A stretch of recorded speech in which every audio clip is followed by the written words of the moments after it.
Certainly, by and large, my number one is almonds. Why? Everybody eats almonds. So healthy. So healthy for you.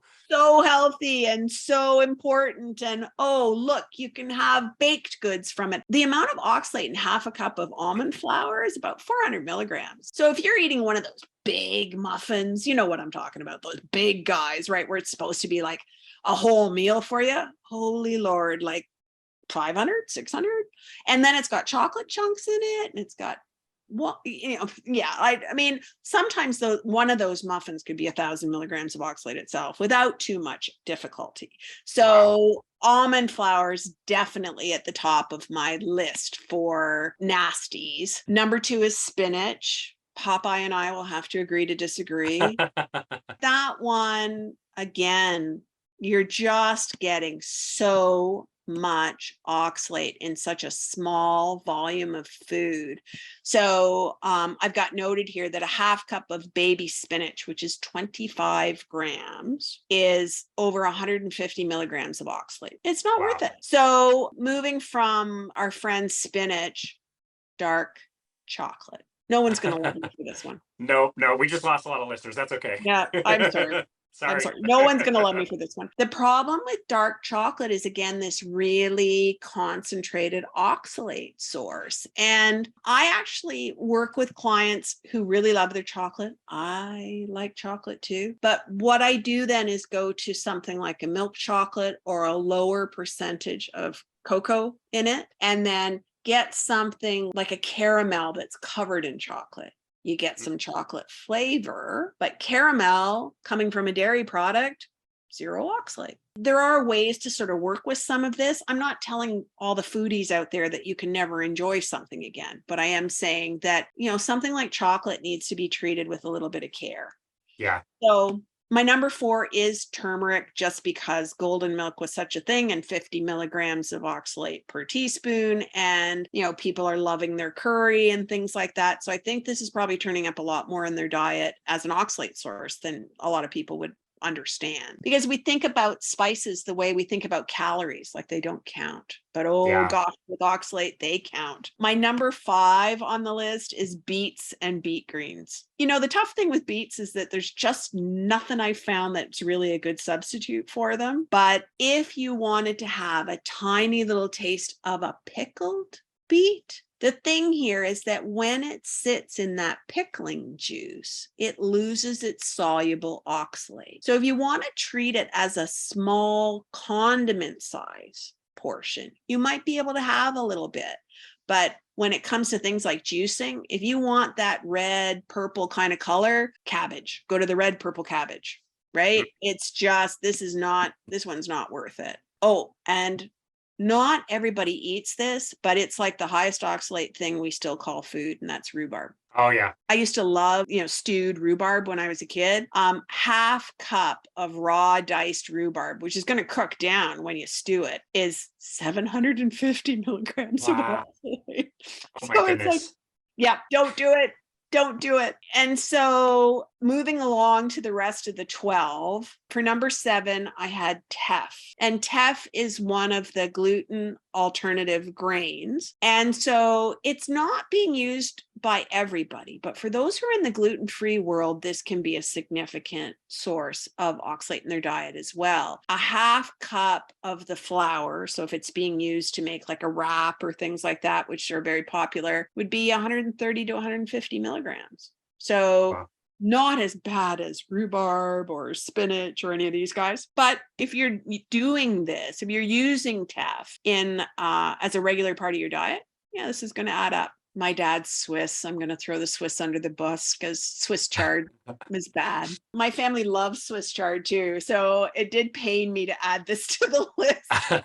But the problem here is that the worst one is really the green chard. So a half cup of loosely packed, so that's only about a half an ounce, is 170 milligrams of oxalate. So if you're shoving that into smoothies, again, you're having a bit of an issue. And it doesn't matter which color you get, the red, the green. The red is even higher in oxalate than the green. So a half cup is going to give you over 200 milligrams of oxalate. So this is one of those places where I would then say, if you like a really crunchy green like that, go to a Dino or lacinato kale, which is a similar kind of shaped leaf. It has those scalloped edges instead of the curly sort of jagged edges. The same amount of Dino kale give you about 4 milligrams of oxalate. So it's nothing, right? Yeah. Sweet potato is one of the guys that I've got on the Dirty Dozen. It is one that I use if people are reducing their oxalate. But truth of the matter is, just a half cup of baked and mashed purple sweet potato. So more people are using the orange than the purple, but the purple one is over 250 milligrams of oxalate. Wow. And the orange one is still going to get you 150 or so. So definitely not your friend. And you said half a cup? Mm-hmm. In the history of sweet potatoes, nobody has ever eaten half a cup of sweet potatoes. Everybody. Well, see, that's the other problem, those. right? Totally. Wow. Now, the other darling of the world is our Mexican food, and black beans are not your friends. So I often will make Mexican style food here, but I will use something else. So instead of a black bean, I might use a black-eyed pea. So a black bean, half a cup is about 70 milligrams of oxalate. And again, who eats half a cup, right? That's right. So we tend to use black-eyed peas instead. And the same half cup is going to be like under 5 milligrams. So again, you can't lose with some smart substitution. You can eat the same kind of food, but you're just going to do some smart substitution. Number 11, cinnamon. And people love cinnamon because of the healthy blood sugar, blah, blah, blah. Yeah. Every teaspoon of cinnamon can contain up to 40 milligrams of oxalate. Wow. And we kind of talked about this last time, but we're coming up on pumpkin spice latte season around here. So that's definitely going to be on the rise for sure. Exactly. And so actually, I just got arranged with a spice drop manufacturer for a discount code. Maybe we can include it for your viewers, but I use Holy Llama spice drops. And these things are lovely. And we tested turmeric spice drops through the Triangle Oxalates group. We tested the cinnamon spice drop, and we tested another heavy hitter, which is cumin, again, implicated with our Mexican food. Yeah. And all of them tested 0 oxalate per drop.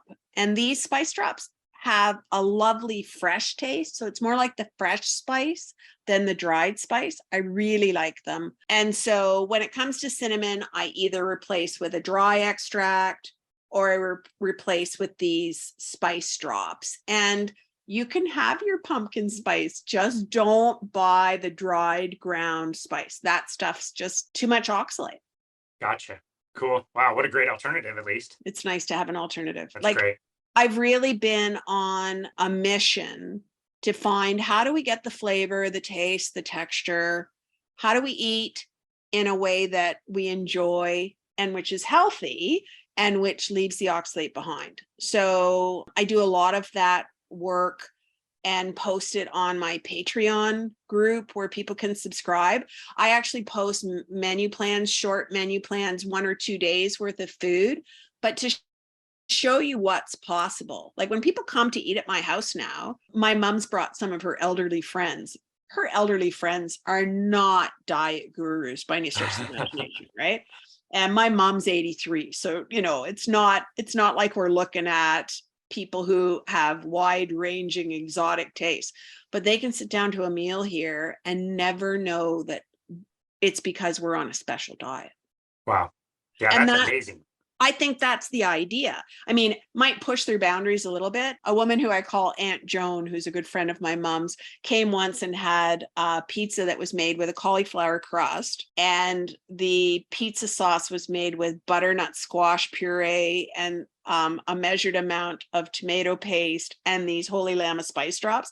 And she was like, "Oh, this is really good. What's this made from? She knew it wasn't like regular pizza because she couldn't pick it up. The crust wasn't sturdy enough. Yeah, But yeah. she certainly had no problem eating it. So Sounds yeah, delicious. it's one of my favorites. Maybe we should make Wow. it available.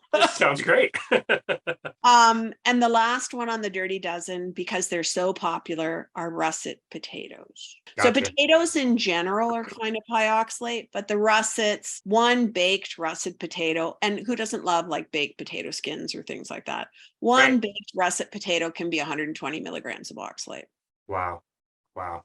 And so, this is really the challenge, is that the Dirty Dozen is kind of, snaked through all the foods that we eat. And we've slowly kind of tended in a direction to where our average intake is higher. Seasonality would have protected us to some degree. Like when I Great was a point. kid, nobody ate spinach in the wintertime. It was in Great your point. garden. And when I did eat it, it was boiled. So whatever soluble oxalate was gone, right? There's things that we did in traditional processing of foods that now we think we're smarter than those people, right? Yeah. So we went to raw spinach and lots of it. We went to raw beets and lots of it.